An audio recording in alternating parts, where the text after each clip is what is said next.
Glue Guys is proud to have Ramp as the first presenting sponsor of the podcast. I was shocked to learn that most financial teams spend 80% of their time doing operational work and only 20% of their time doing strategic work. Ramp flips that equation.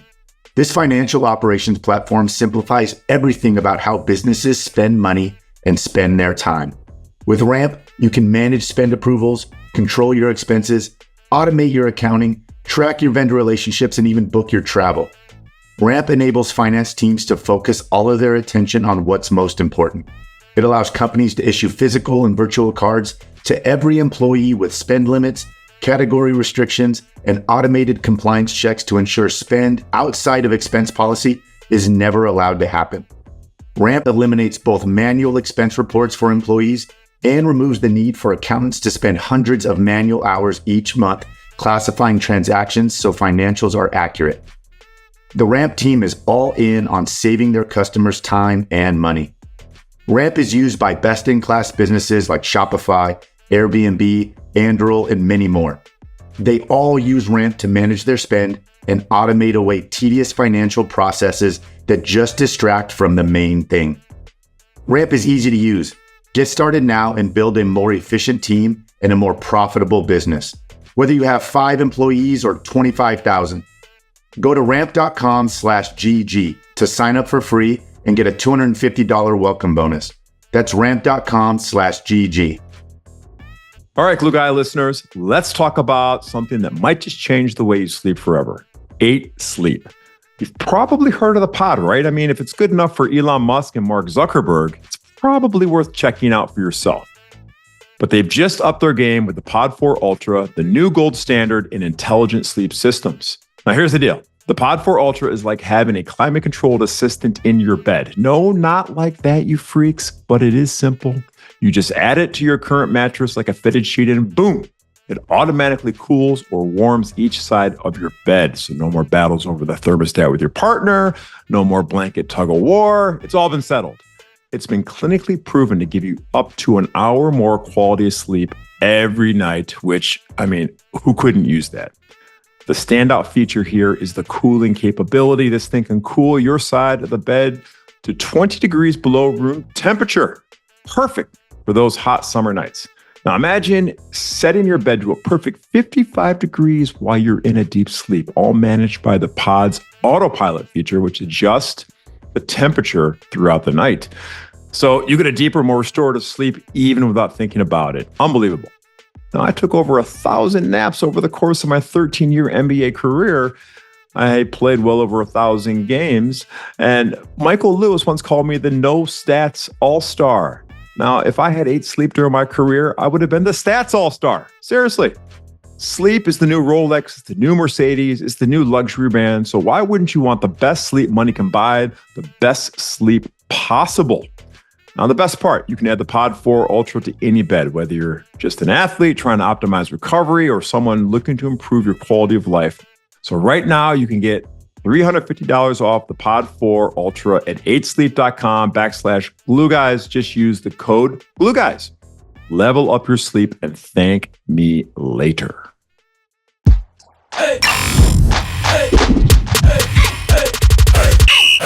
All right, let's do it. Let's talk about teammates. If this goes far enough, you think we can get Udonis on? I'm kind of fascinated by him. I've heard all these stories. I've heard like behind the scenes in that locker room that he's this amazing locker room guy, that he kind of kept guys in check. Yeah. Well, he'd be a fascinating study. Right? I heard he was kind of like a dog in the locker room. Like he kind of checked a lot of the guys, even at the end of his career when he was older, that he kind of put guys in their place and like, this is the way we're doing it. No, he did. He did. No, he's pretty universally respected by every guy who played with him, which is rare. I don't know anybody who had anything bad to say about UD. You know, one thing I was thinking about, if we do end up talking to him, I think that one of the topics for me is like going to be the value of the respect of your peers, which is just sort of like when you go through anything professional, I think people have like the wrong goals. Because I think the thing that you want at the end is just like the respect of your peers, no matter what. Like that to me is like the thing that actually like it's the most valuable external piece of feedback. You know, I think he has that. People respect him, I think. Yeah. But at what point do you sort of figure that out? right? Because when you're climbing the mountain in the beginning, you're just like, man, I want to make it. I just want to spawn the team, right? Totally. And so when is that? It'd be interesting to ask everybody. When they kept him on the roster until he was 40 and he wasn't playing for like the last 5 years, I think that's probably when he figured it out. I swear he was on that roster for like 4 years and never stepped on the court. Have you ever heard there's this study that was done where they asked people who are doing group projects to estimate the percentage of the credit that they deserved for the outcome of the group project? Okay. 4 people on average in the group. What do you think the average sum of like percentage credit was that the 4 people on average would add up to? I would say 200%. I think you got right on the fucking nose, 200%. And it just tells you, like, I mean, on average, 4-person team, on average, people think they're twice as valuable as they are, like on average, right? And it's consistent across the board, 200%. And so can you imagine on a fucking 12-person team, on a 53-person team, what does the number add up to? But it's not, I bet you it's not quite linear, but I don't know what the shape of that curve would be, but if you take it on, I mean, a 12-person team, 53-person team, anything, I mean, it's going to be crazy numbers, which means like why so many people are so unhappy. I think age is a huge variable there, because when you're a young guy and you're on the team, Shane, you can say this, like, you're just happy to be there. You don't even care what they're paying you. You're like, you're making money to play a sport. So you're just like, sure, I'm here. And you don't even feel like you're contributing that much. When you're old, like, Udonis at the end and your value, right? Like that's when you're like, I'm underpaid. You need to pay me more. Like that only happens at the end of your career arc, like at the front end, you're not. You're just like, pay me whatever. I'm happy to be here. And you understand you understand group economics better by the end too, right? We're making how much, and I'm getting how much. As a pro athlete, I think your pay and like your popularity have an inverse relation, right? Like when I signed huge contracts, like everybody, you better ball out, and when you don't, like there's a lot of people that are like, we're paying this guy how much for this, And inversely, I've taken deals where I took like low bottom end of the market, and then everybody loves you. Really? It's like Brock Purdy. Yeah, like Brock Purdy. This guy's making a few $100,000 and playing like this. Like it's amazing. Awesome. And it will flip when he signs his contract for like $60 million a year. Like everything changes. Everything. Yeah, that is kind of crazy, right? Because you guys definitely have a weird thing of like the whole world knows what you get paid, right? Like that's a fucking weird dynamic.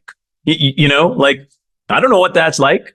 I remember one guy had like the people that had access to the cap table at Instacart knew what I had, and it was like relationship affecting. Ravi, did you negotiate your own equity package, like you yourself? Yeah, I did.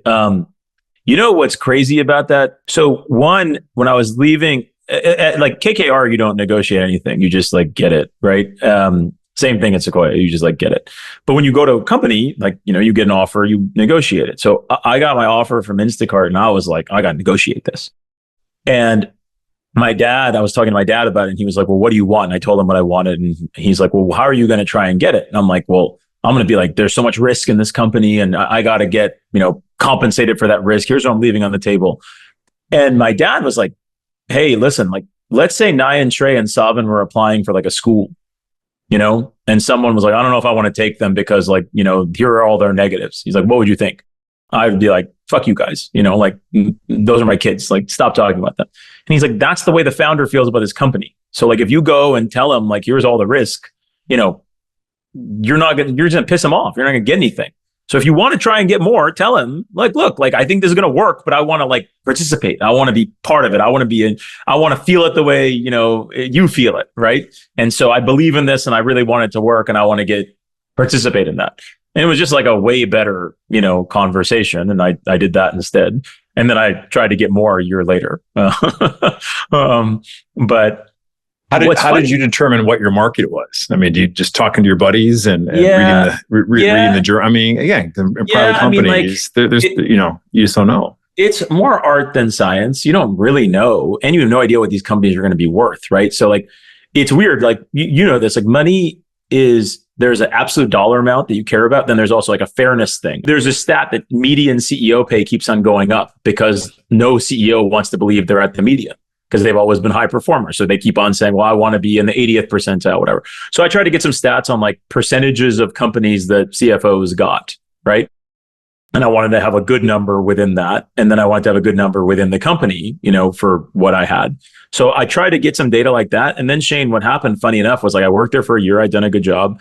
And some guy who is a CEO here in the Valley who I'd gotten to know, he came and talked to me and was asking me what I was doing at Instacart. And I told him. And he said, if you don't have between X and Y of this company, you're a fucking idiot. And I definitely had much lower than X and a lot lower than Y. And I was like, wait, really? And I asked him, I said, how confident are you in that? He's like, I am extremely confident in what I just said. And so literally, dude, next day, I went and I was like, I got to talk to you about my comp. And I asked for Y, and I got like 80% of Y. And so I obviously had the wrong data points beforehand, but I also, the time to negotiate in my world is like, remember, we don't have guaranteed contracts, right? We're fully at will, all this stuff. So the time I had just contributed a lot, and that was the time to go and ask. So I always tell people when you're trying to negotiate, it's like, go, you get to decide when you have the conversation. And so anytime you've gone and performed, that's when you want to have it. People want to have it at dumb times. So I kind of hit it once and I hit it well. And it ended up working out. But we don't have like agents and stuff, right? I mean, but this guy served as my agent. So when we went public, I went and bought this guy the most expensive bottle of wine that I could find, just to be like, hey, thanks. I really appreciate it. Well, if I could do it over again, I don't know about you, Alex, I would not have had an agent. I don't think I got the value for what the services were. Now, in fairness, I only signed 2 contracts. All right. When you're a rookie, you're slotted. So I was a 6th pick and I got X for basically for 5 years. When I was a restricted free agent first time, my agent actually did provide some value, which is a great story with Jerry West, but I signed a 6-year extension. I was the last person to ever sign a 6-year deal in the NBA. They don't have them anymore. They're extinct. And then the last time I went to the Miami Heat, and that's when I could only sign for the mid-level, the mini mid-level exception, right? They were capped out. And so I'm like, all right, I was slotted. And so when I think about the value that I gave up, I had some marketing deals, but if I'd gone back, I tell every athlete, go out and hire the most expensive negotiator, pay him or her $500 an hour and save yourself a couple $100,000. This is the Grant Hill thing, right? Like he did this his whole career. And I totally agree with you. Like, listen, I had a great agent my entire career, Tom Condon. He's awesome. I only have good things to say about him, but totally in hindsight, I look back and I'm like, it's not that complicated, right? You take your comps. What are they making? Like, especially the most recent ones that hit the market. It's not that much different when you're like selling your house and hey, they're making X and this is what you go ask for, right? Like, and I like to see, Lamar Jackson kind of took some of this flack lately because he did his. And it's like, it's not these agents that make 3%. I mean, you negotiate a $200 million contract. Wait, the agents take 3%? Yes. Oh yeah. It's a couple days work. Like those are negotiated in a couple days. And again, you walk in with your list of comps. This is what we want. Obviously you settle on some of the negotiation. Like there's obviously these things, these poker chips they play with. That's nuts because if you think about it, I didn't realize that.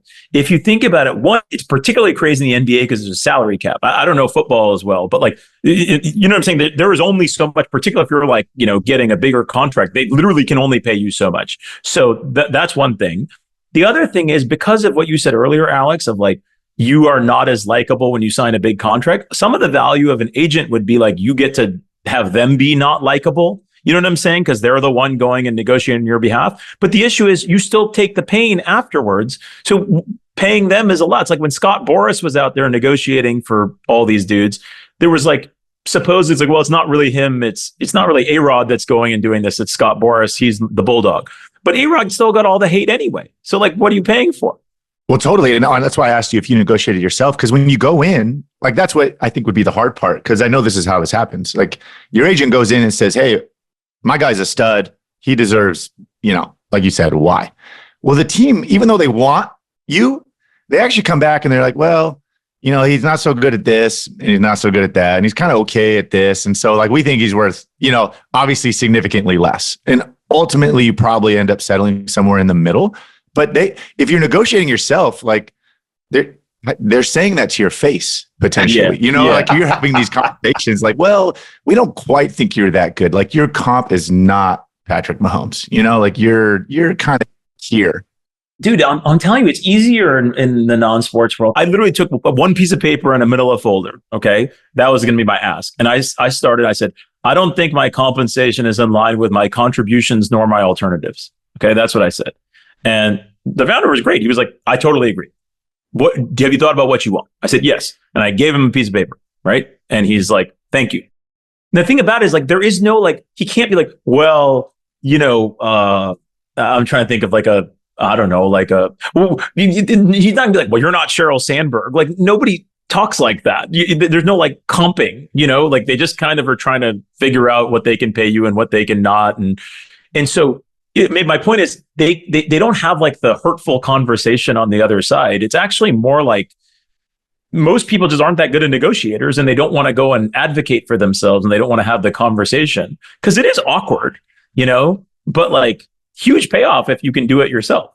I mean, I didn't pay anybody I should pay my dad 3% or that random CEO 3%, And then we're family. Honestly, but we're family. Yeah. But we're family.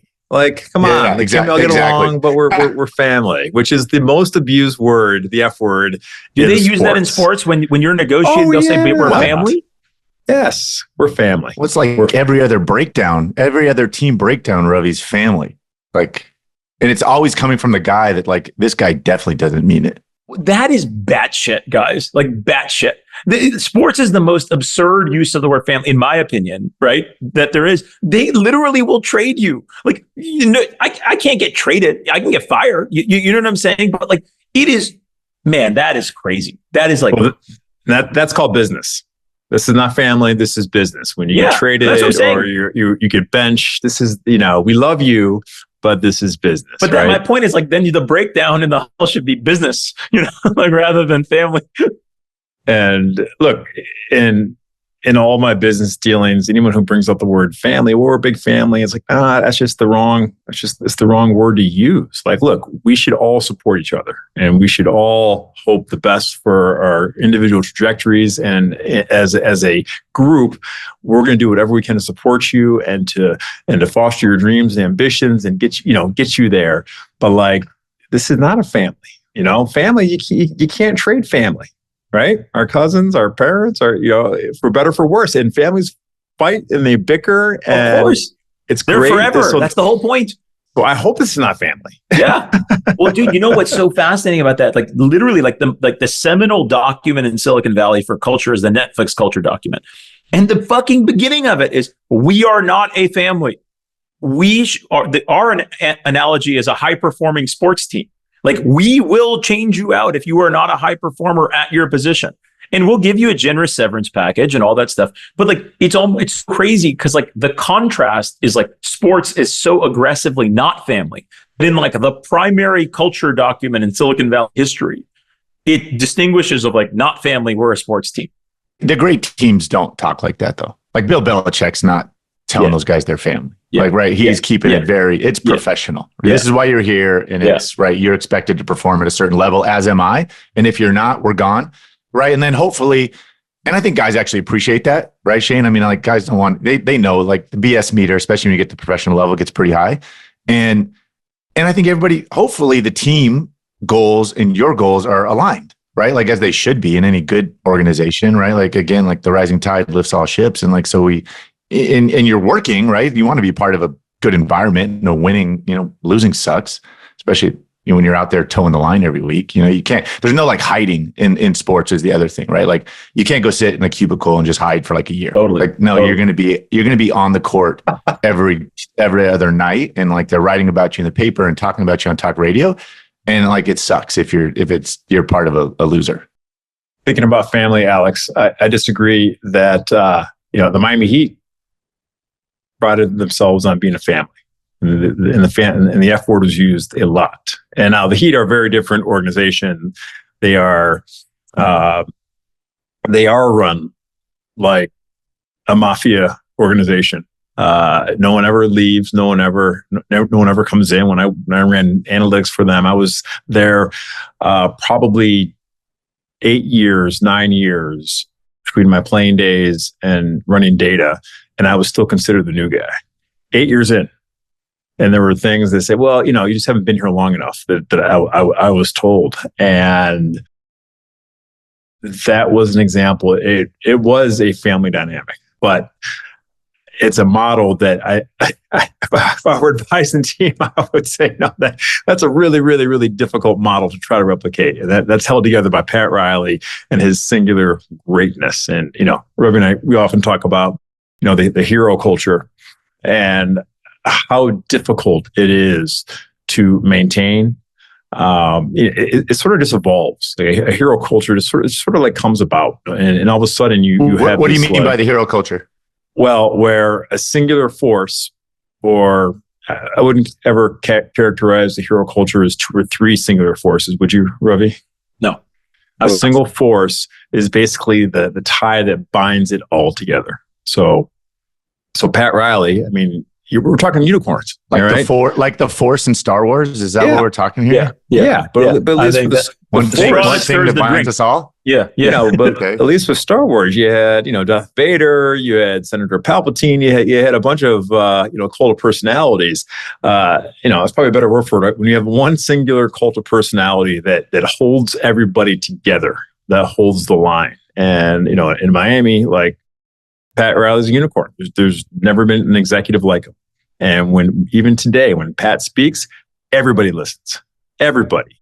And the amount of respect that he gets just by walking into the room, it's very, very different than any other corporate structure that I've been in. And there's positive aspects, things get done, but there are also a lot of negative aspects where it's those organizations are much more resistant to change, and maybe open-mindedness, which I learned. And again, this isn't an indictment on anybody, but they're very, very difficult to maintain and fragile from a standpoint when that cult of personality figure leaves. The vacuum is so vast that no one knows what to do and how to react. And what do we do now? Before you move off that for a second, Shane, just on like the when Pat speaks, people listen. Can you tell us that story? Remember the one you said about like after you guys lost in the finals, how he like had you guys sit against the wall? And I'm talking like this grown man, fucking LeBron James, like that I couldn't believe that existed. I never thought this would happen in the NBA, not to a team that's going to win the world championship. So the Dallas Mavericks beat the Miami Heat 2011 NBA Finals, well documented. Like they were great, but the Mavs just played great. They had an unbelievable series, and LeBron and D Wade, Chris Bosh, those guys were just sort of figuring each other out. And so the pain of that, losing that, the embarrassment of that was felt very, very deep. And I came in the next year after us, and I felt that. So our first game of the year, this was after the lockout. Pat very rarely ever spoke to the team. Everyone thinks that he was like intimately involved with day-to-day communications. That was the opposite. He never talked to us, except on this day, we're getting on the plane to go play Dallas in the opening game on Christmas Day. So on Christmas Eve, he said, all right, everybody on the wall. And so everybody from LeBron, D-Wade, Chris Bosh, we have to go sit against the wall like we're in 5th grade basketball camp. All right. And so Pat's the only one standing and is walking up and down the line and looking at us. And he delivers his speech. He tells us, guys, as you go to Dallas tomorrow, I don't want you to ever forget this is the team that came into your house and took your championship. And afterwards, they went to your clubs and they drank your champagne and they pissed in your street and they probably took your girls home. They basically came, they saw, they conquered. So as you take the court tomorrow, I never want you to forget that feeling and just let it hang out there. And I'm just like, oh man, this is intense. It was unbelievable. It was, and I'm sitting there like, does anyone else think this is hilarious? But like, it was all business. It was, and so that next day, like we go to Dallas and like, it was ring night for the Mavs, obviously. And we didn't want to see them get their rings. So we're back in the tunnel while they're getting their rings. And like, I tell people like, you could just feel like the edge of this team. You talk about a collective edge. Everyone was just like almost like foaming at the mouth. Like, man, we want to destroy this team, and we just want to just like embarrass them. Like they took what's ours, and we go out and we just put it on them. At one point, we're up 30 points. The final score, we're up by won by 12 or 13 or whatever. But it was never a game. And as I walked off the court that day, I'm like, oh man, we are winning this. We're winning this just because the edge that was, and like I had never been around a coach, maybe Coach K in a different way, but just created this edge with like a singular speech. And that was the only speech he gave us the entire year. And something I'll never forget. Shane, going to go back to the family thing, do you think, and I think this is what, at least from an outsider's perspective, makes the Heat so unique even to this day, is they have a little bit of a us versus the world kind of mentality that, right?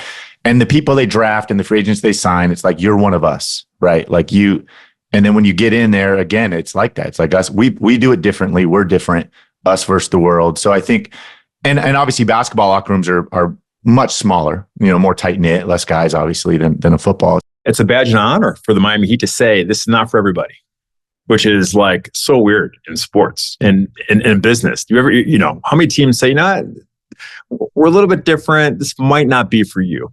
You're like, okay, tell me more. And they tell it to everybody who walks through the door. This ain't for everybody. Not everyone here makes it.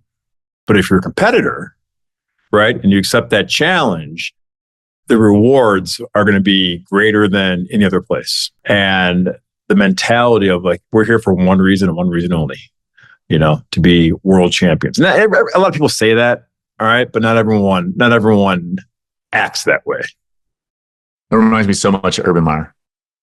Like at his core was like a psychologist more than a football coach, right? Like he could get guys together and like that exact same thing. Like this isn't going to be easy. But like he that edge you talk about, like creating that as a leader, like he created that edge, right? That you played the entire group. Like, and that was the force, right? To go back to that. That's what like it embodied everybody.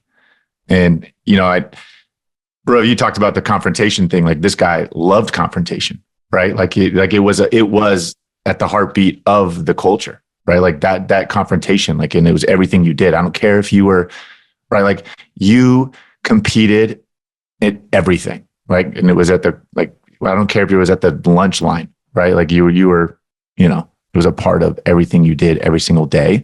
And again, us versus the world, right? Like nobody believes in you. And he constantly like made you feel like the underdog. Every time you talk to the team, nobody believes in us, right? Like they think we're crap. Like it constantly, and it's so funny because like you think that would beat you down, but it actually did the opposite, right? Like it like just, you were like playing with house money when you played for him, which actually made you freer, right? As opposed to the psychology, like when you are the favorite, right? And like all these expectations are on you.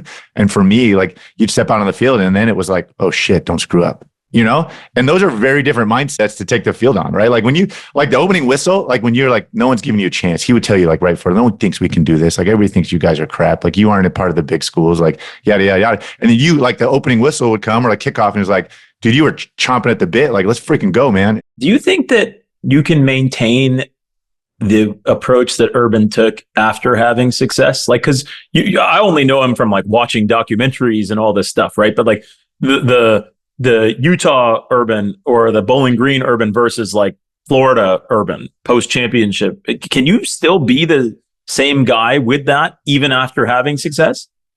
Yes. Okay. Absolutely. I think it just constantly changes, right? Like the words you're saying are differently, but like the tone of it is still the same. And I always heard this famously. He coached for Lou Holtz at Notre Dame for a long time. And like Lou Holtz was notorious for this. Like he would just scare the crap out of his players, right?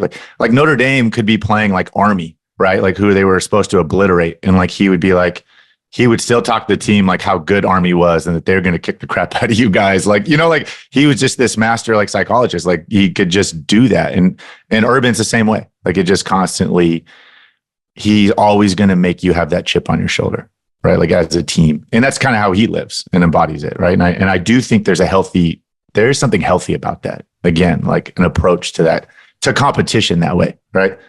I would much rather play as the underdog than the favorite. Without a doubt. But you need competitors though, right?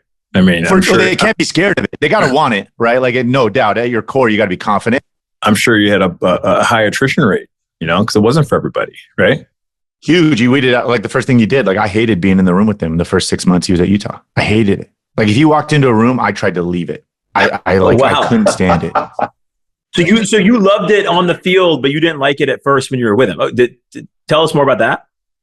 Well, it's just like Shane's talking about. Like this was a test. He was testing the entire team and he wanted to weed out a lot of guys. It was very intentional, right? A little bit like how Dion was telling those guys to pack their bags, but this was different. There was no transfer portal. So he was just going to make life miserable.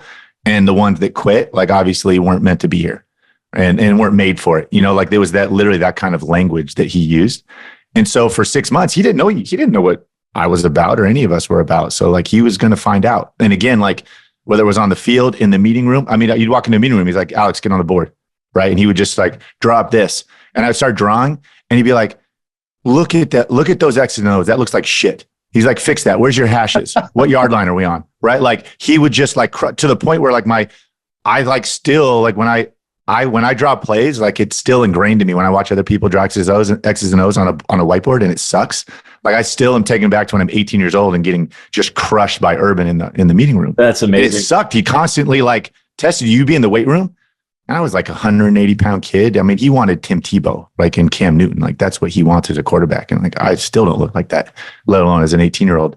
And so I couldn't bench 225. And he'd come in and he would put 225 on the thing. He'd be like, get down on the bench.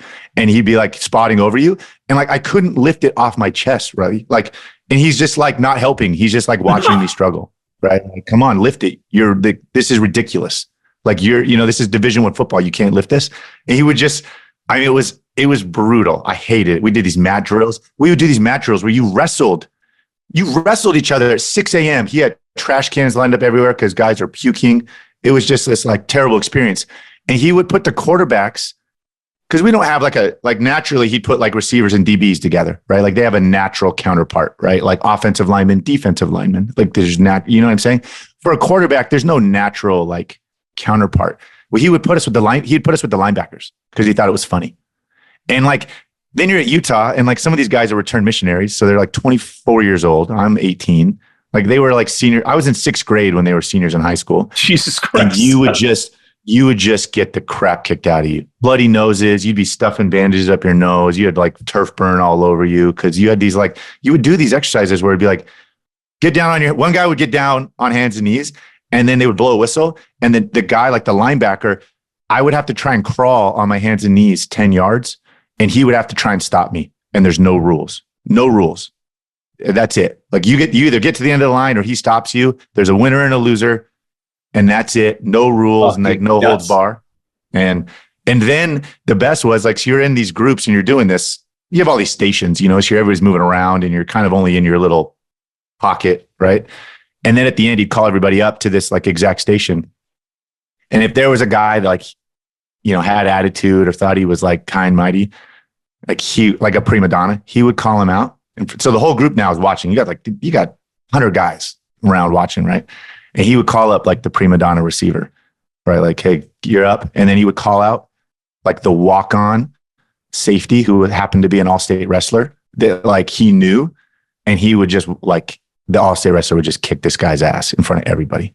And Urban just like did this on purpose, like it was a lot of psychology. And again, it's like, I couldn't stand it for like 6 months. I hated it. Now flash forward, like once the season started and we were playing and like, obviously the stuff started to pay off and like guys were on board and committed and you won games.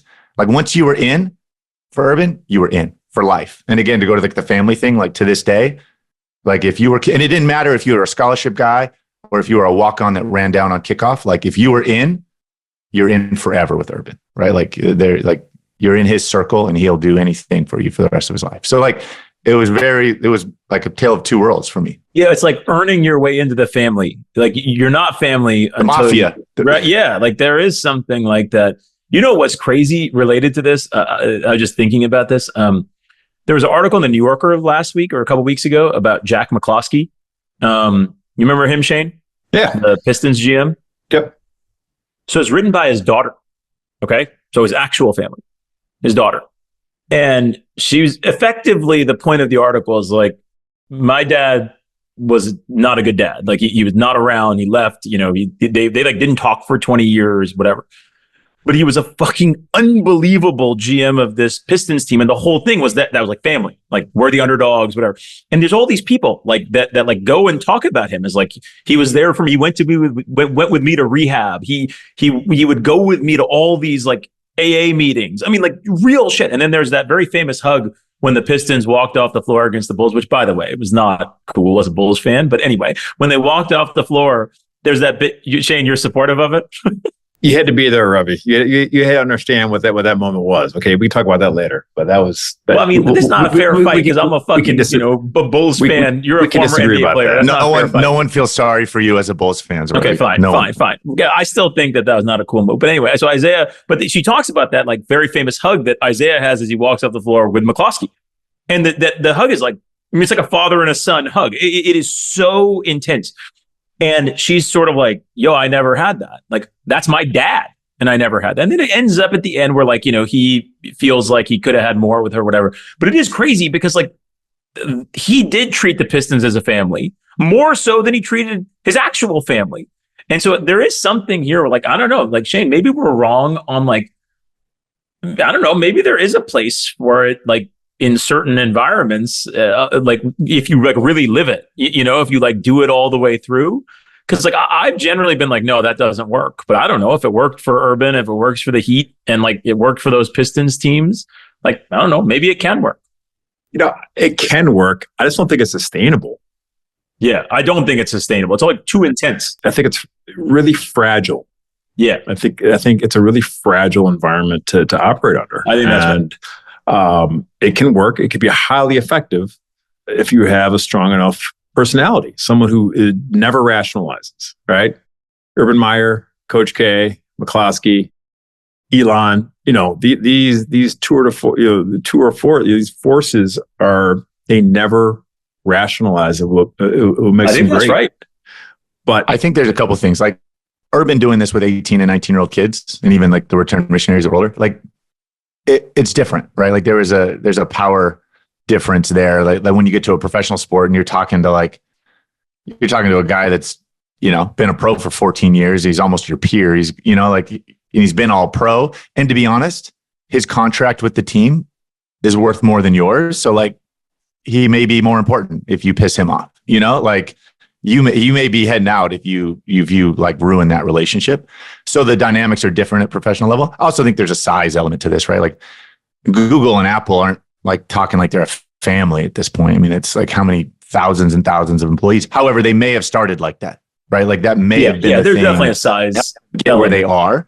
And again, basketball obviously lends itself. It's tight knit. You're playing 80 games a season. You're on the road. Like football, we spend a lot of time together. But again, it's 80 guys. Like you do grow close, but it's, you have your pockets and the group you spend more time with, your positional groups, things like that you become more intimate with, I think the only like rule of leadership that I think is enduring when I really think about it is that the leader, in order to be effective, you have to be authentic. I actually think that everything else you can kind of like do it another way. You can try it this way. You try it. The only one that I'm kind of, I would say, very confident doesn't work is sort of like inauthentic, because if you don't actually care or if you're putting on a show, it just comes out.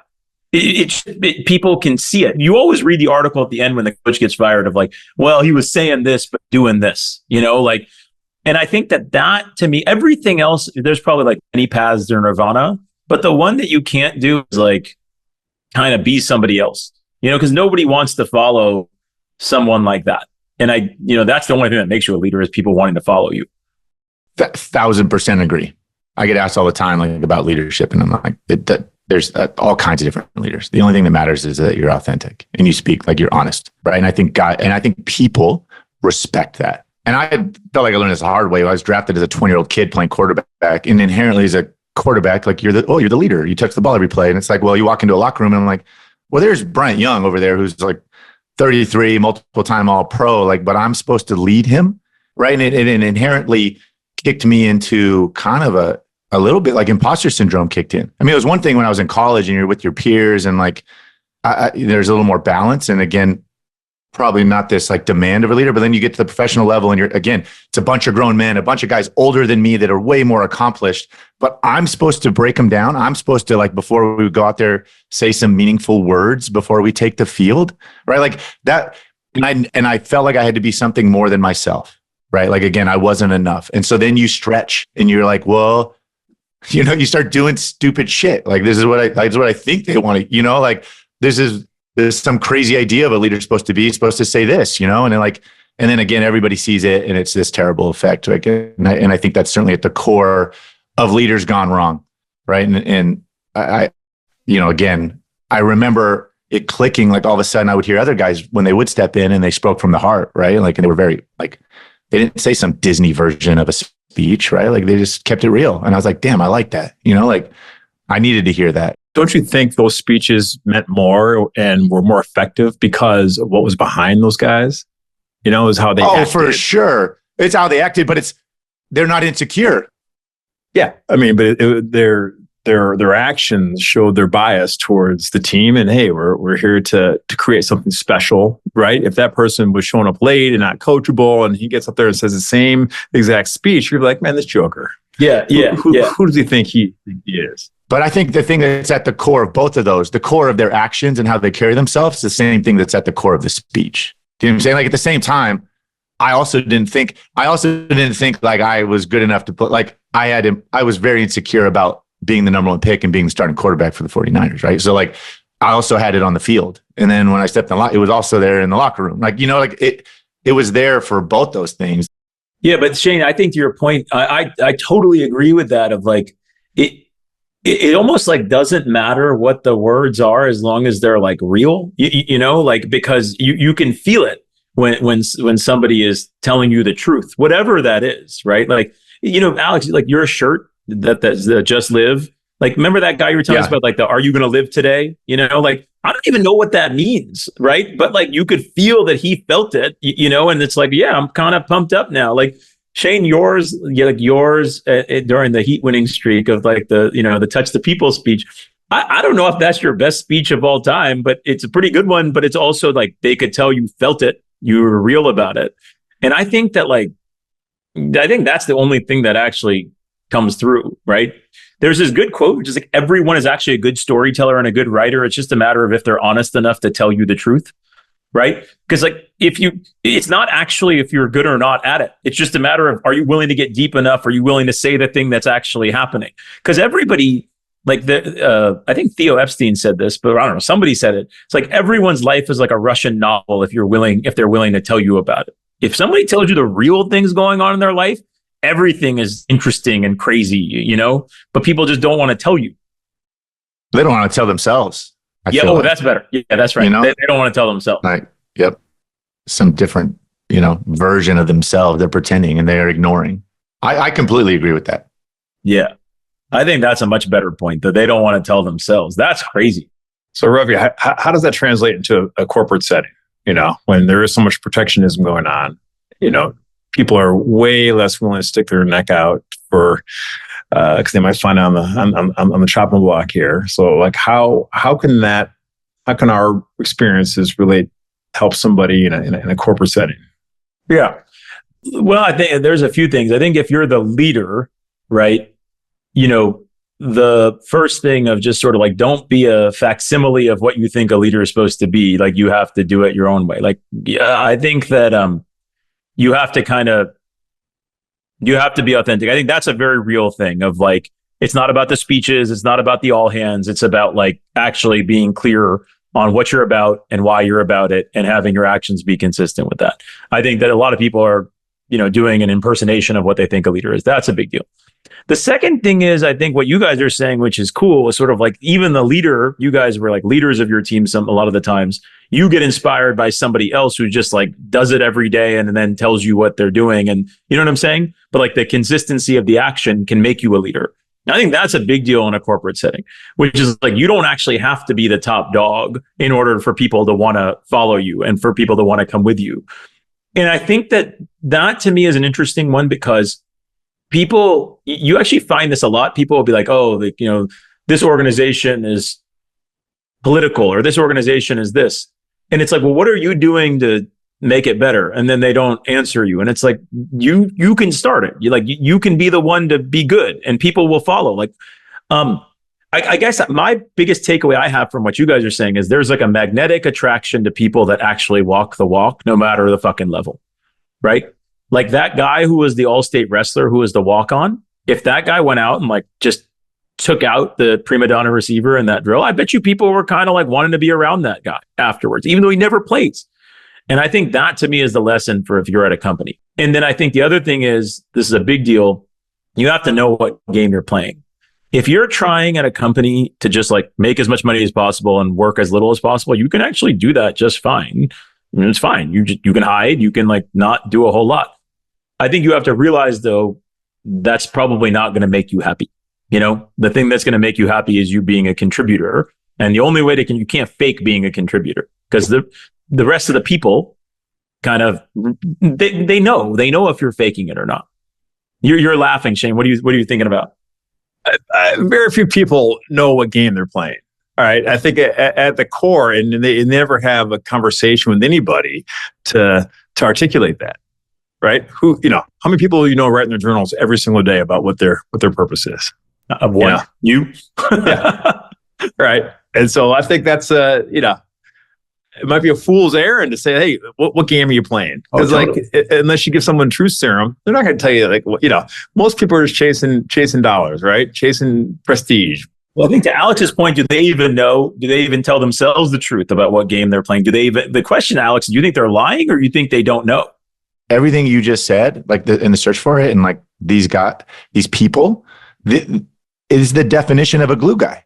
Yeah. Right. Like you don't have to be the star to be a leader. Yeah. Right. Like you just said, to be a contributor. Yeah. And you can't be a contributor unless it's authentic. Totally. Right. Unless you believe it and you want to be a part of something bigger than yourself. Yeah. Whatever that team is or company, or group, it doesn't matter. And again, to be that glue, like you're adding, like you're enthusiastic, you want to be there. Again, your actions back up any talk you give. Like, again, you mentioned it, like I'm wearing the Just Live shirt. This is from Blake Costanzo. Like I was the starting quarterback for the San Francisco 49ers, right? Like this, and it had been for years and been absolutely like just faking it, right? And I was totally insecure, again, imposter syndrome. And this guy went to a college I couldn't even tell you, at some D3 school, wasn't drafted. He was like our third string linebacker, but the dude ran down on kickoff and punt return. And he brought it, right? Like he played with an energy and an enthusiasm that was amazing. And then when he walked around the locker room right before the game and was like, Alex, are you going to live today? Because I'm going to live. And then at the time, in that moment, I'm like, what the hell is this guy talking about? But then again, like the actions and the language backed each other up, right? And like that, for me, he was a glue guy. Like, and we had a bunch of them on any good team I was on. You had a bunch of those guys. Like, was he a star? No, but like we wouldn't have the successes that we had if it wasn't for a bunch of those guys, right? And I think it's probably no different for like companies and teams and businesses, right? Like that's what you're looking for if you're hiring, or like that's for sure. Those are the people you want around. For sure. Shane, when you talked at Instacart, there was this woman who was there who's awesome. And she told me like later in the week, someone was like, oh, you're the Shane Battier of Instacart. And she just and they were right. They felt it right. They identified the right person who was like a glue person, and it was just kind of like, yeah, like she led despite or independent of her position. And she was someone that like, if you needed to get something done, you'd have her around, right? If you needed to know what the pulse of the team was, you'd have her around. If you need to go talk to somebody about something, you'd have her around, And so now I hope you feel kind of bad that you don't remember this speech, because it was a big impact to, our company. No, but I remember meeting that young lady though. Okay. I remember meeting her. Michelle. Yeah. It's my message is whenever I talk to companies and different groups, it is not an advanced message, right? Be nice to people, be selfless, be happy when your teammates do well, right? Do things that aren't asked of you.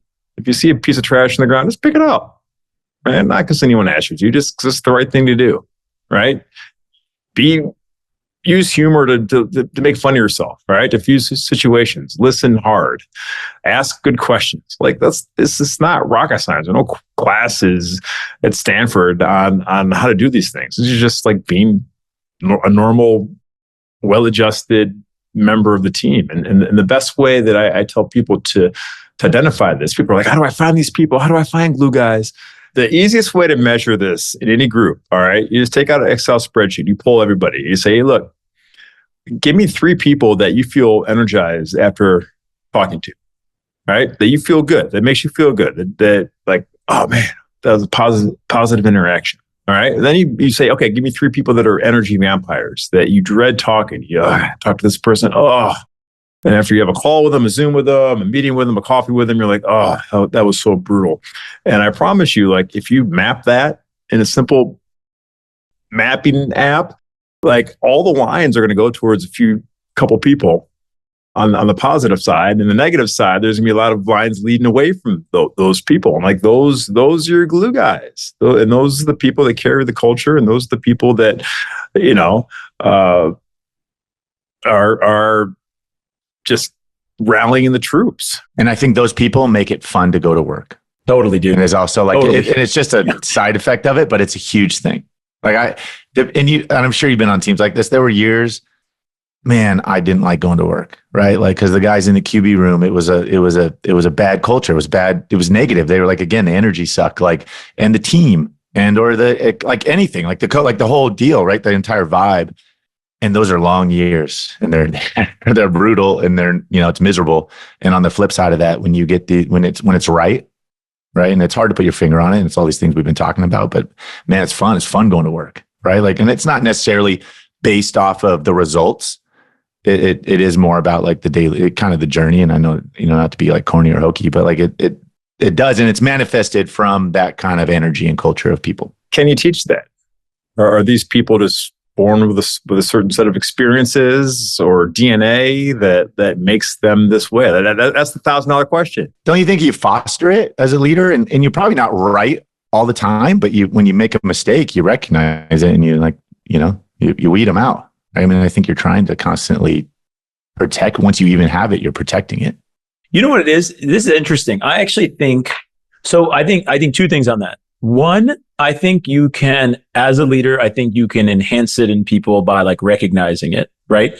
I think people need to know how impactful they are, because a lot of times the glue guys, I don't think they always get the recognition of how impactful they are.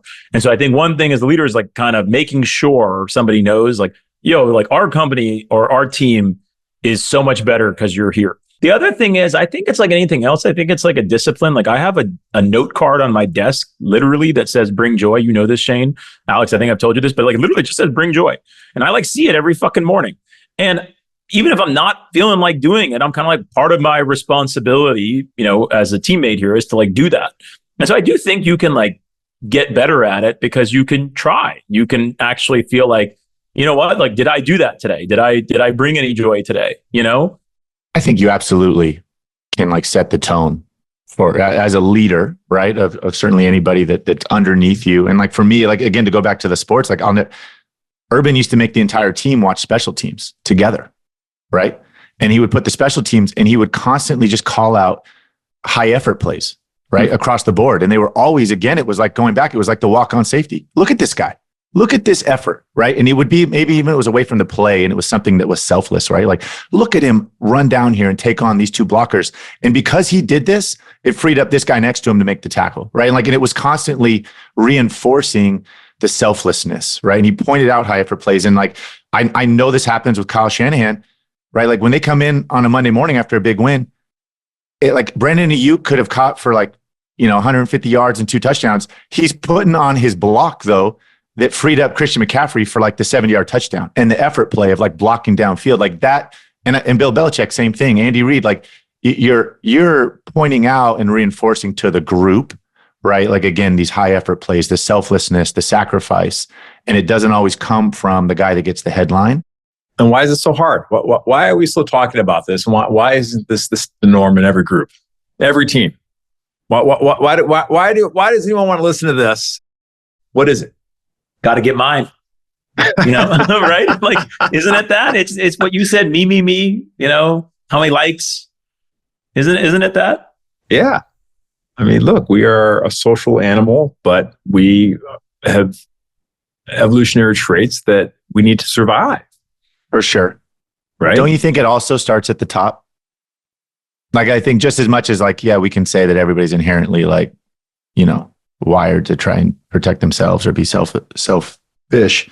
Like at the top, leaders, like you do just as much a part of this, right? Like you can say all you want, but if you don't walk the walk, then this is what's going to happen, right? Like you got a team that's fractured. And is it like solved with great leadership and the actual shortage, like the root cause is a shortage of great leadership? Like, I don't know. That's a good theory. I think hands down, the teams I've played for, like when the success, I mean, it funnels all the way up to the top of the pyramid.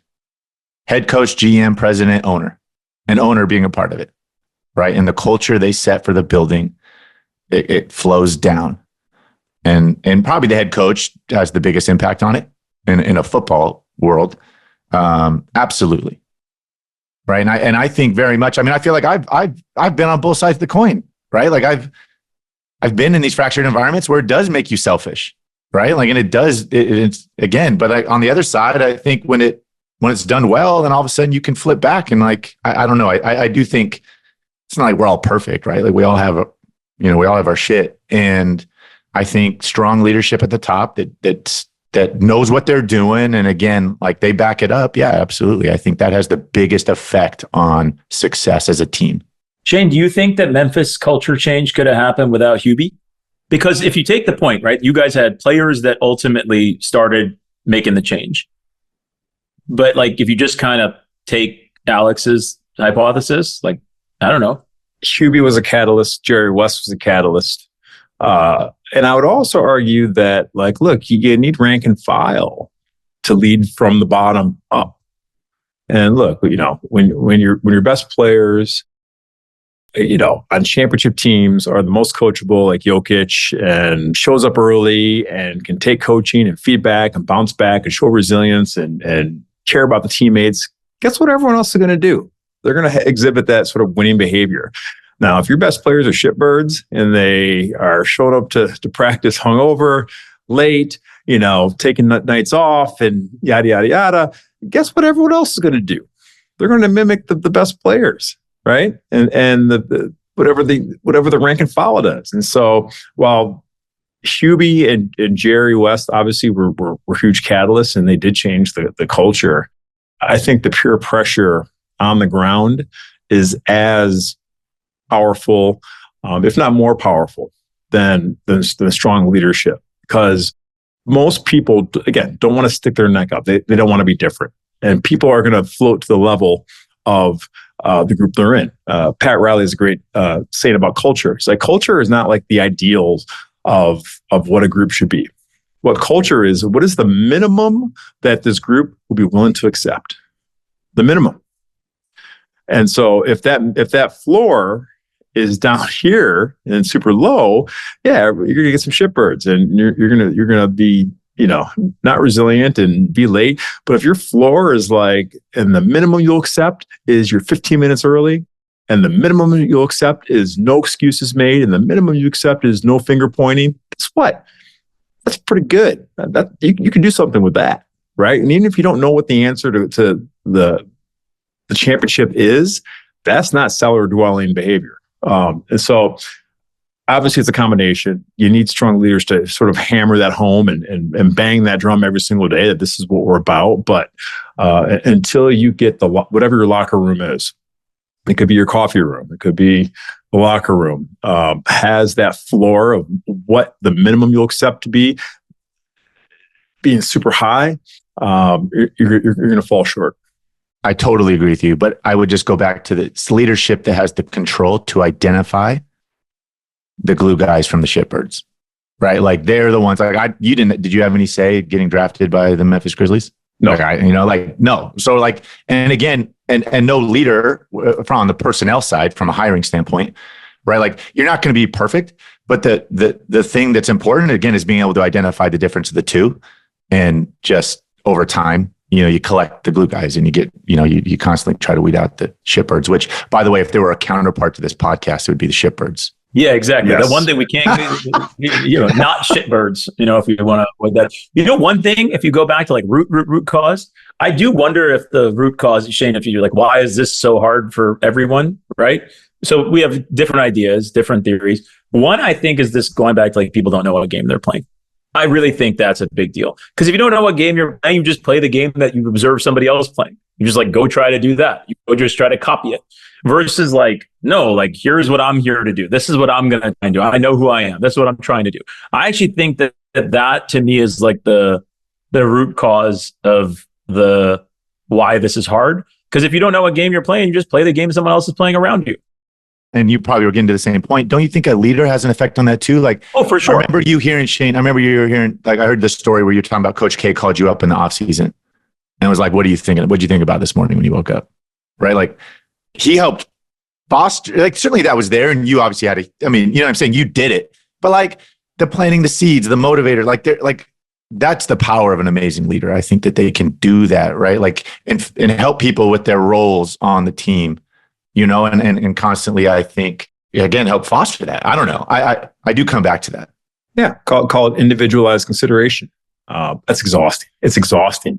And like great leaders do it. Most leaders do not. And it's exhausting. That was my exact question, Alex. Like, is that the coach's, is that the leader's responsibility to help people find self-actualization? I think so, but you know what's interesting? I think it is the leader's job.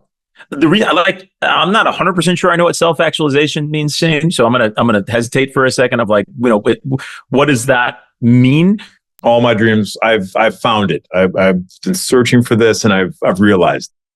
I think my view is that the leader's job is to teach the person that it is their job to know what game they're playing. Do you see what I'm saying? Like, it's like, I don't get to tell you what game you're playing, but I get to teach you that like it's your responsibility to go figure this out. And I'm here to help you, because it's like the teaching them how to fish, right? Rather than giving them the fish. What I think Coach K did in that story, I hope, was sort of like get you to realize that he believed you could be whatever you wanted, right? But also to get you to want that, right? And get you to be like, that is my new goal. And that is what I'm going to go do.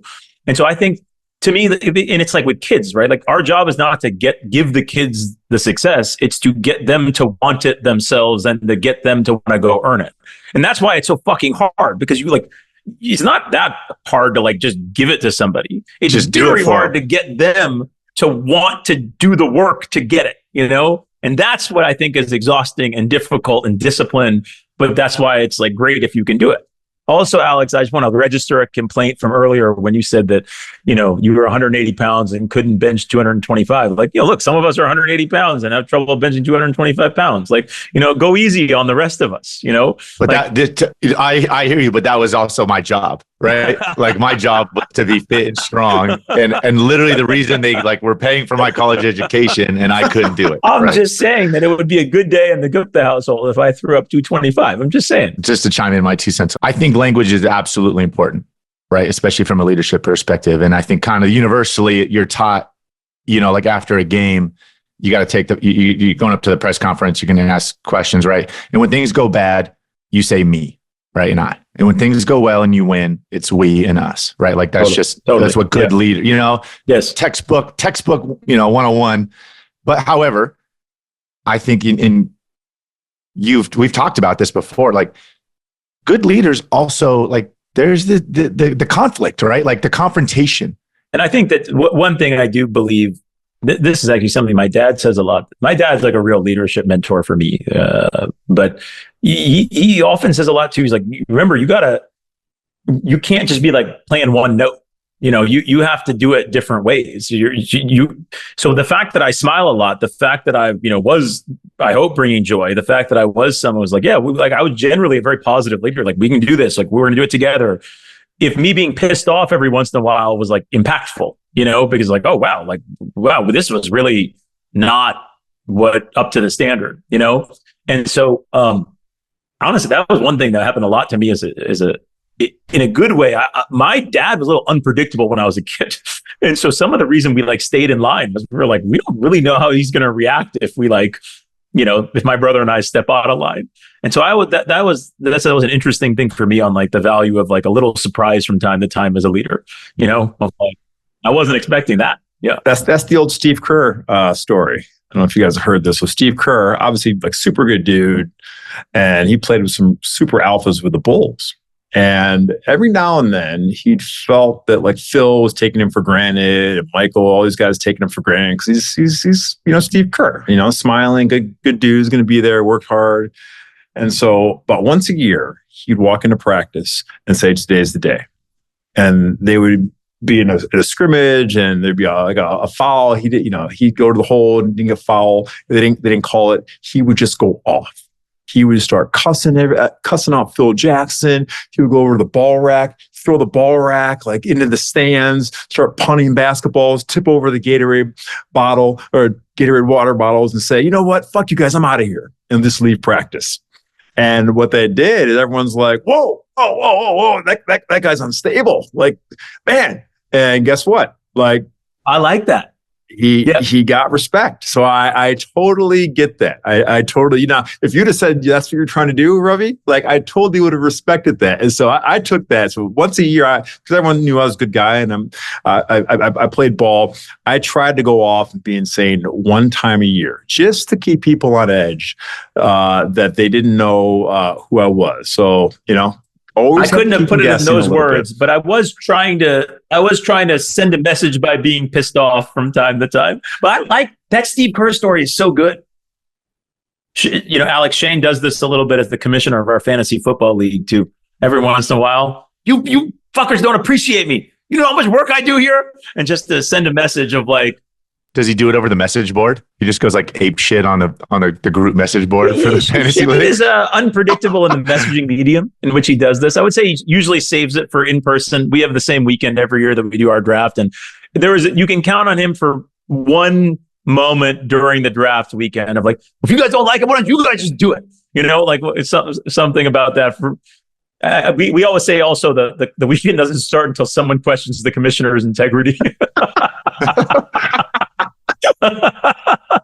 It's to be expected. I work hard at being a commissioner. Everything I do, I want to be top notch. And so I'm always trying to innovate, stay one step ahead of the curve, and people don't like changing the rules. They want conservative rules and just they want to know what to expect. But like I said, you got to change it up, keep it fresh, keep people on edge. Well, one thing that happens is I feel like it starts with a questioning of your integrity and it ends with a 4 more years chant every year. So, we're happy that Shane is our commissioner, Alex. I'm just picturing like somebody now is going to be in like an all hands meeting at a company and their version of like knocking over the basketballs and spilling Gatorade. What's that look like? just sort of like set the tone with everybody. I know. Also, like, I heard this. I heard it on a podcast. Yeah. I'm also like fairly confident. Ravi's like, he's like one of the nicest guys. I'm fairly confident. Like, his spectrum though, when he walked in to tell them that like, you need to fix this, right? Like on the spectrum of like, of an asshole, it was actually like, it was like very polite, I'm sure, but it was enough off of his normal, demeanor that they were like, I bet you when that door shut, they were like, oh shit. I think it was a good, surprising moment. It was enough variable, like off, whereas if Urban would have said something like that to you, you'd have been like, oh, Urban's being nice to me today. Well, his baseline, totally. Like his baseline is way worse. You're right. Like he walked around, like his baseline level of, is not as high as yours. Do you think it kind of helps to have like kind of a tough background to be a good leader? Because I think some of this stuff of like this like fire in some of these people, I think sometimes it comes from kind of a tough place. I don't think it's essential. But tell you what, it's not a leader that I don't want that hasn't been through some crap though, right? And I think it's hugely additive. And just understanding the brain science behind just like how our brains change is super fascinating when it comes to adversity. Like the human brain is actually like very lazy. It always wants to go to stasis, right? And does not want to like commit too much energy to thinking about hard problems or survival or anything. It just wants to just maintain equilibrium. And what adversity does is that it gets you out of that equilibrium, that stasis, and it makes you use resources, right? And in the process, it creates new pathways, and you have new perspectives, and all those perspectives they physically shape you and make you a more resilient human being. And if you do that enough, like you literally are a changed person. And through pattern recognition, you realize, okay, look, this is a good decision, this is not a good decision. And that's what we're all hoping for with our leaders, right? And so I think there's actually a biological reason why leadership sort of evolves as it does, because of the way we've evolved as humans over the last millennia. That's a super nerdy answer. No, I agree with you. And I guess I misunderstood the question a little bit. Like, I don't think you necessarily have to have grown up in a rough situation. I took that. But whatever, whatever the stimulus, whatever the adversity is, I think like, and I'm reminded of it because like every year, and again, to go back to the NFL world, like every year the NFL fires, 5 to 8 coaches and hires 5 to 8 new ones. Right. And people always ask me about Andy Reid. And I think one of his greatest strengths is that no matter, he's the same every day. And that when you're the head coach of an NFL team, inevitably you're gonna have some rough patches, and that seat gets hot, right? Like all of a sudden they're calling for your job. You've lost, a bunch of games in a row. Like, are you going to fire your coordinators? What are you going to do? And like that seat gets really hot, and it's a pressure cooker. And most people change under that pressure because they haven't been there before, right? And Andy's greatest strength, I think, is like, he just is unwavering. Even right? Like he was built, right? He was built for it. Like, we started 1-5 the one year with him, 1-5. And like the sky is falling. Like you're 1-5, and we were a playoff team the year before. And it is like heads are going to freaking roll, right? In most places, that's what you do, because you start making these like irrational decisions, firing this guy, like, and then actually you usually like exacerbate the situation, right? Like, because firing somebody in the middle of the season usually is things aren't going well. Like, and I'll never forget, like unflappable, right? Like we all are going to do our job a little better was the message, right? We all just need to do our job a little better. And again, it was going back to like the language, I'm at the heart of this, right? And I'll never forget, like to go on a roll, we rattled off 11 in a row. It was like the first playoff win in Kansas City in like 30 years, right? And it was a season that started 1-5. And to go back to the hiring process of these NFL coaches, you don't know though. Like nobody's ever sat in that seat. Like certainly sometimes we do get the recycled coaches, but more often than not, they've been an offensive coordinator or a defensive coordinator. And again, you can kind of hide in those positions sometimes. Like there is no like predecessor for that position of being a head coach and like facing the music. And again, are you built for it? Like, and are you like, have you built up enough callus from the struggle you've been through, right? Like Shane, like to be ready for that situation. And so often they hire these young, hot coordinators that are amazing X's and O's guys, but being a head coach is a whole different animal, right? And that's why, I think the success rate is so low for hiring a coach. Like it's so low. I think it's more than adversity, which I agree. I know you guys are going to agree. I actually think that whatever it is, you have to have felt desperation at some point, and you have to have come out on the other side, of that thing. Because I think the feeling, you can't like manufacture a feeling of desperation, right? Like it's like a very unique feeling of like, this has to work. I have to get through this. But once you've felt that, and then to your point, get to the other side, you're sort of like, oh, wow, like I dealt with that. I can deal with other things. And then I think different people, respond differently, but like I respond to what you just said on the Andy Reid style a lot of like, I have a poem that I keep, which is If by Rudyard Kipling. And the first line is, if you can keep your head when all about you are losing theirs and blaming it on you.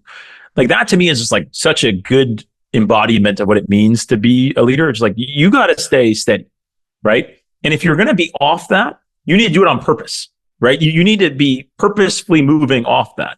And again, back to like parenting, I think that like, ideally when you're like mad at your kids, you're doing it on purpose to like send a message rather than like actually being pissed off right at this like child. I think there's like real value in like, it doesn't matter what your background is, but you need to have had moments where you have felt desperate and you have to have like gotten through them. And then you kind of learn that like you're going to be fine. You're going to get through things. And I think particularly now, I think adaptability, resilience, like it's hard to imagine things that are more valuable than that you were trying to like teach to anybody, because like bad shit's going to happen. For sure. And I think that mindset again, that like it is going to happen, right? As opposed to that when it comes, it's too much. I think almost universally, like, and again, the things like when I reflect on what makes good teams and good leaders and, a glue guy and like all these things, so many of these things are transferable as a parent, right? Like I think into your family unit. And like, it's funny how like, I find myself, and it's probably the most challenging thing for me personally in my life is towing the line and doing these things, right? Like as a parent and a leader of my family. And again, so much of it does come back to like, it's not what you say, right? And it's your actions. Do they back that up? Right. Like I mean, that's obviously a whole nother maybe series of podcasts, but it is funny to think about. Alex, remind me of your kids' ages. My boys are 13 and 11 and my daughter's 8. Okay, good. So, the teenage, this is all great. Like Mike Tyson says, everyone has a plan until they get punched in the mouth, and that's what I learned with teenage hormones. So you're starting to get there, guys a little later than the girls, but someone who's as the old man on this podcast, all the leadership, all the parenting, books and phrases and philosophies you have, they get tested when you get punched in the mouth by teenage hormones. So how old are Zeke is 16 and Elo is 13. Yeah, going on 16. Yes. Yeah, ours are 11, 11, 9, as you guys know, and like. Look, parenting is hard because it's hard, but like is definitely easier with 3 boys at that age than it is as they get older, for sure, right? Like little kids, little problems. That's what's going on in our house, and so. But I agree with you. It's like all these leadership lessons. The hardest place to implement them is at home. For sure. And the consistency of doing the right thing and and not doing the Disney speech, when you want to get something done. Like I've totally resort to that. And I can see them fucking zoning out when I'm like at minute 3 of this, like, great speech, maybe second 3, Well, that's one of my favorite quotes of all time. And I try to remember this. And I'm certainly, we could do a whole, week on what we learned from our fathers, but the quote is, it's what we learn from our fathers when they're not trying to teach us that matters. Ooh, yep. That's good. That's good. That cuts right you to the core. Yeah. I mean, that's right there. We could go on for days about stories of just observing. And we all have stories about our parents growing up, but it is so true about what we observed, the way they treat people, the way they talk, the way they work, that is why we are the men and the fathers and the husbands that we are today. And like, I always try to remember that when my kids are around and I can't stand them because they're hormonal and they're yelling at me because I'm saying, skibbity, Riz, Ohio, and all this stuff. And, it's what they pick up on when I'm just being a goofball, and that really matters at the end of the day. And, and that's what I remember. And my dad passed away a few years ago, but like all those times when he was not a learned man, he wasn't a very educated man or even professionally successful man, but like he taught me so much, and like he didn't even mean to do it. Right. And so that's one of the most powerful quotes. No doubt. I just say it's fucking hard to execute on though. Cause there's all these things, and go back to like, there's all these things that I, at my core, believe as a teammate, leader, human being of like on a professional level, and then I'll reflect on a parenting like moment after it happened, and I'm like, well, why I believe in these things, but yet I didn't do them. Like right there, I had a moment like with my son or something that like I could have, and then like it's just fucking hard, right? Like I'll be like, I totally botched that, and like why did I react like that, or like it's funny, like it's like at the core of who I am, and again, all of a sudden, but that's my point. Like sometimes I don't think of the family and certainly my role as a parent like that, but it, Alex, just like you said, it's because, or at least to me, partly I like believe in the value of struggle so much, right? I believe in the value of adversity, but I don't like seeing my kids suffer, right? Like that sucks, and so you're always trying to like minimize it. And like you and I talk about all the time, it's like, no, like you gotta like find it in a good way where it's like low stakes because it's at your house or all this stuff. But like, yeah, it's just like, I know it's valuable, but God damn, I have such a hard time like allowing it to happen instead of like trying to prevent it. And it's funny because when I talk to both of you guys actually both are very good about like, you when I say it, you'll kind of laugh. You're like, yeah, but like that's a good thing, right? Like the thing that's on my mind is like something they're about to struggle with, and you're like, yeah, like I think it's a good thing. But it's like it's just that lesson. It's easy to be sanguine about someone else's problems. When they're your own, they seem like a big deal. When they're your friends, you're kind of like, oh man, like you're gonna be fine. And this gonna be okay. 100%. That's why you got to have good friends. That's why you got to have good friends. You got to have good friends. You also have to be willing to talk to them. You got to tell them the truth about what the hell's going on rather than just like not, because like you don't get it otherwise. Like Shane, I remember during COVID, I think a bunch of our Zooms, sometimes with Mike D as well, like those are helpful. Like you just like get to talk, this is what's going on. I think as guys, it's easy to avoid that too. Oh, as men, 100%, and we haven't really gone into our personal journeys today. We've done everything but that. But one of the most important, impactful lessons that I learned in my life came when I was 36, 37 years old, and it was about vulnerability and the conversations that we had over Zoom. Like there was no way I could have done that at 27. No way.